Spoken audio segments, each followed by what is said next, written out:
Hey guys, Short here. So I have a pretty cool airsoft gun that I put together for a guy out in Germany.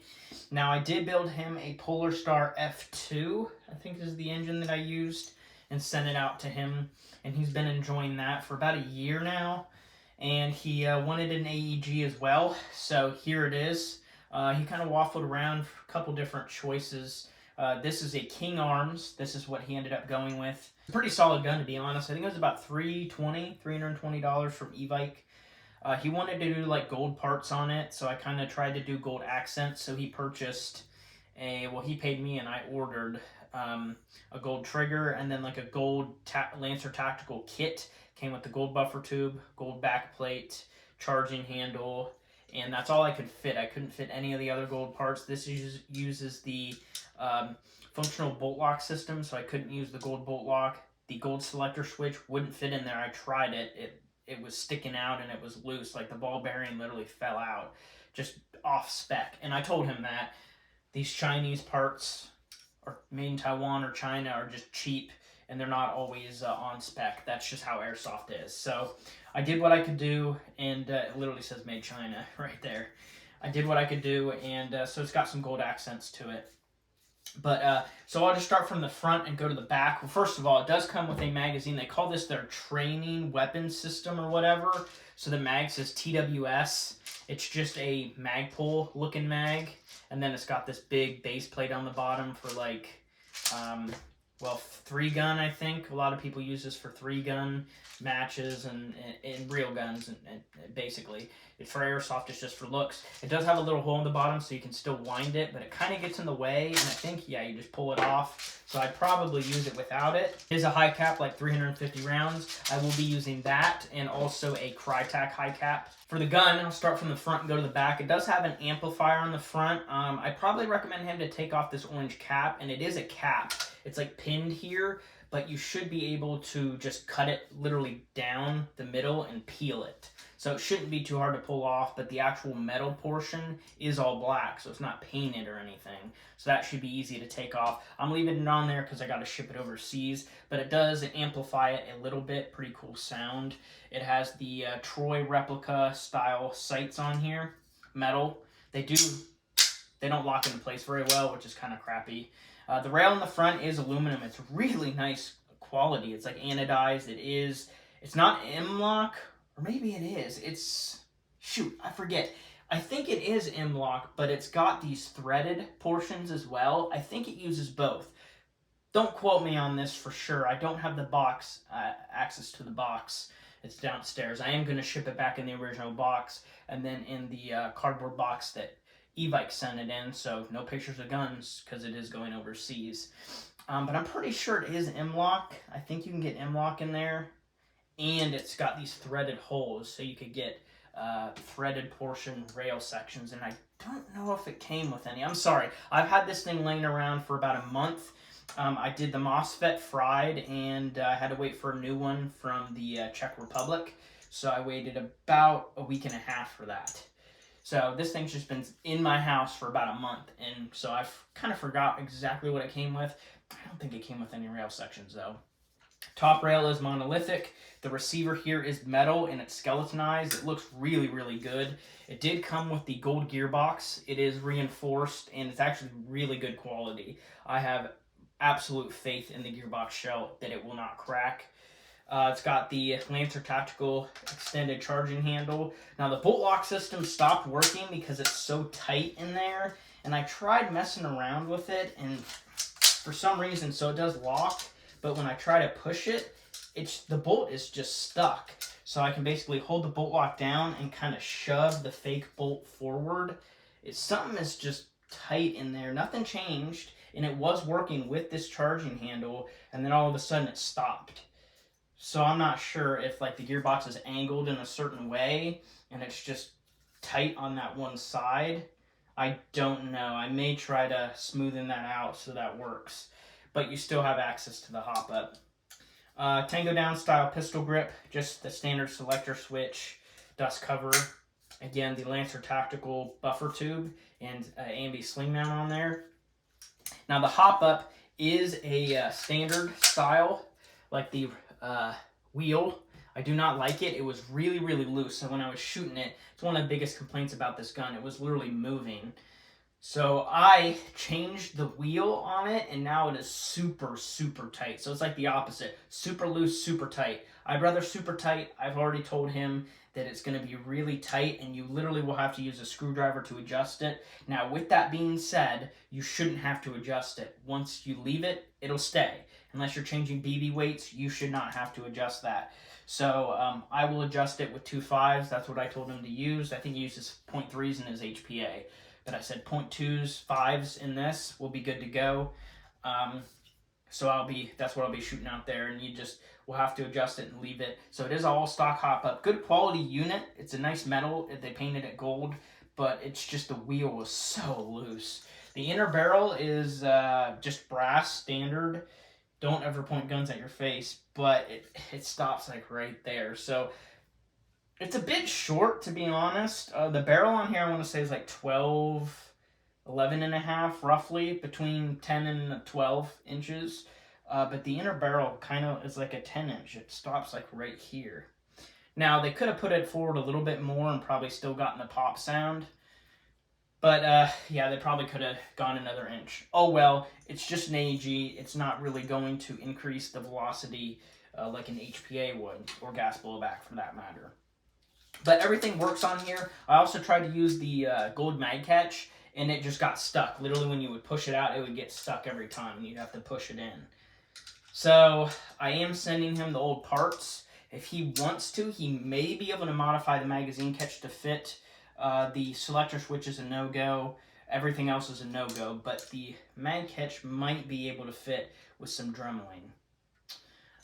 So that's pretty much it for the externals. On the inside of the gun, it's got a Jeftron Leviathan optical.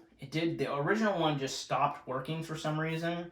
I like the MOSFETs. That's the first problem I've had with one, but they have a 3-year warranty, so no questions asked. Well, I mean, they asked, like, you know, I kind of walked it through them, but they sent me one, no hassle. And this one works just fine. I've installed, well, including the broken one, not including the broken one, 4 including the broken one of the optical. I've done like 5 or 6 of the original microswitch versions. They're good MOSFETs, they really are, and they do keep their warranty. They keep their word. So pretty cool on that front. The motor in here is an SHS high torque 16 TPA. It's got SHS, I want to say 12 to 1s. It might be 13 to 1s. About the same performance. SHS metal rack piston, stock piston head, stock spring.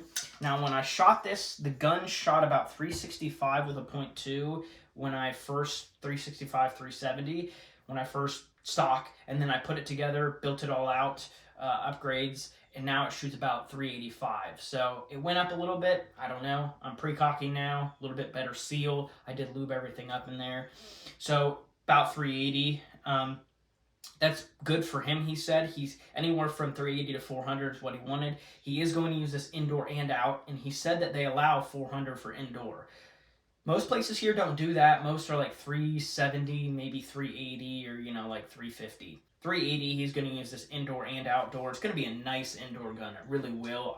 What I would recommend is putting a red dot on here and a flashlight, like a pressure pad, and this would be a beast of an indoor gun. I think I mentioned everything, you know, piston heads, again, stock spring. I think it's like an M110, maybe an M115. I did use a Retro Arms gold trigger. I did have to modify that to function with the micro switch, and it's I did shorten the trigger pull, of course, and it's pretty nice. The battery, well, the stock that it came with does fit this buffer tube, but I told him if he wants to use this, you're going to be regulated to a stick type. He said he has a crane stock, so hopefully that stock fits this buffer tube. I told him that's probably what I would do, and then get a battery like this. He actually sent me a link to a battery that he can get in Germany, and it's literally a 2000 milliamp, like 20C11-1. Literally this exact same thing. This is just like a Chinese, or maybe these are made in Taiwan, nanotech. So this is the exact battery he will use. Now, on the settings for the MOSFET, I did pre-cock it by 25 milliseconds, and I have the active braking down to like 40%. As little active braking as I can use, the better, in my opinion. You won't get as much motor heat, and the motor wear on the brushes and armature will be less. So I backed it off on the, I think they come 70% active braking. So I brought it down to a little bit less than half and brought the pre-cocking up so the piston sits back, and it's really good trigger response. The con about that is on these MOSFETs, the full auto is also pre-cock. And what that means is basically your piston is going to always be cocked, and it's going to put wear on the spring. And I told him, every single time you're done playing with the gun, not every day, okay, not every game, every day, once you go home, you're going to have to pull your phone up, the app, and go to pre-cocking, go down to 0%, fire the gun on semi-auto a couple times, and then unplug the battery, go home, so the spring is forward all the way.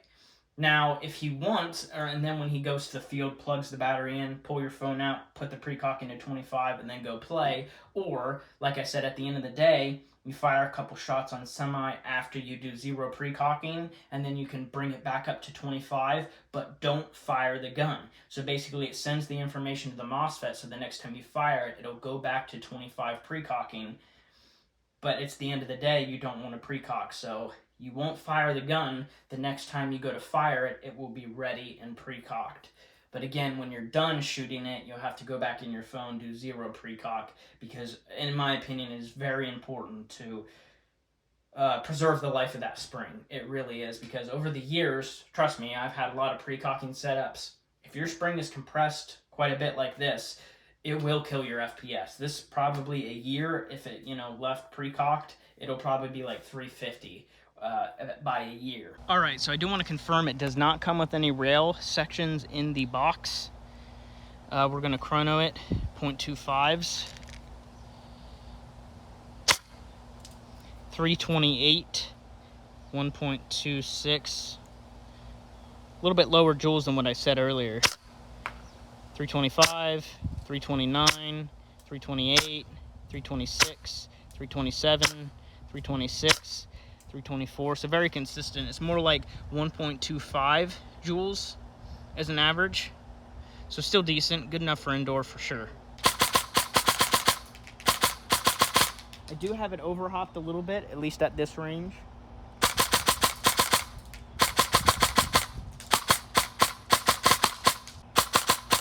Trigger response is really impressive, especially with the pre-cocking.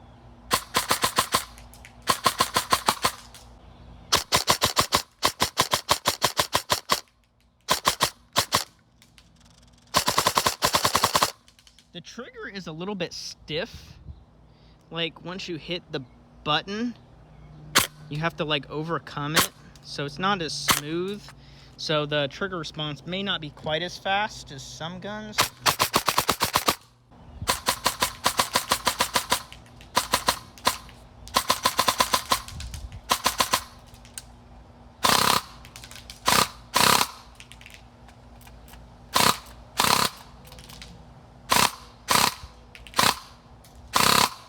All right, new clip here. So I had to use my phone.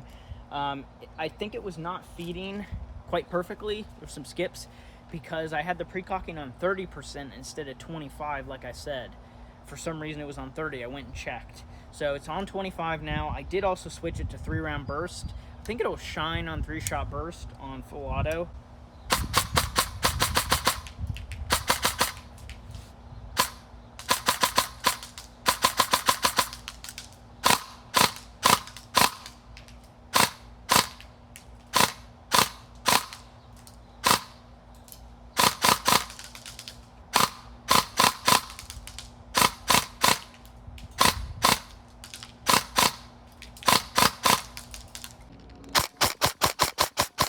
Range-wise, I would probably say 200 feet.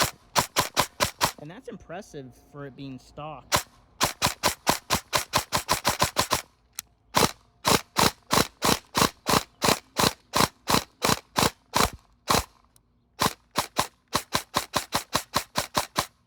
All right, well, I know he's going to enjoy this. It shoots really, really well.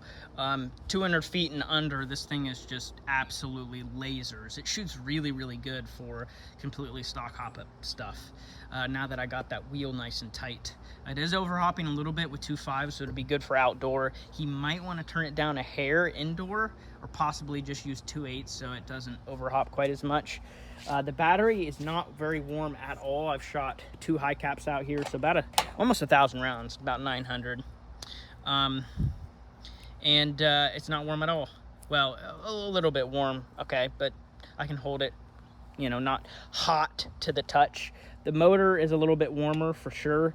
Now I shot quite a bit in that, you know, short span of time, and plus it's 85 degrees out here. So, but pretty good overall. Definitely happy with the performance. I sent him a video, so he'll be able to see how it shoots. Oh, I also forgot to mention one huge pain. The gearbox shell in here, I had to modify to fit the high-speed gears. So like I said, they're 13-to-1 or 12-to-1. And the shell has reinforcement on the back portion that literally will not allow the gear to spin. So when you shut the shell, it literally couldn't shut all the way. So if you tried to fire it, like, it would just grind and literally would not fire. It couldn't get a shot off, I guarantee you that. So that's why you always test it, you shim it, pop the shell on there, and it was not moving. So I had to take probably 20 minutes with a grinder to grind it. So for the future, I don't know if it's just, you know, the higher speed gears like 12-to-1, 13-to-1 have a wider section.